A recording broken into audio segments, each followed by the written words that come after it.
አልሰማለ እኛም መሞታችን እያደር ቀጠለ።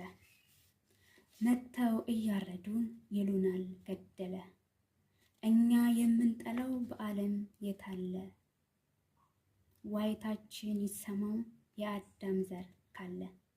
ድረሱልን ብለን እኛ ብንጠራቸው አውሬዎች ቀድመው የነሱ አረጓቸው።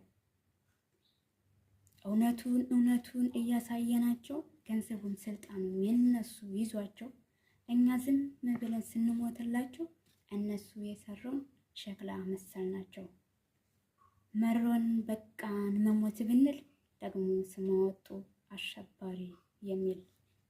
እንግዲህ ፍረጂ ሰማይና ምድር ይሉናል ስልጣን ያማራቸው። ቢገሉን አላልቅ ያልናቸው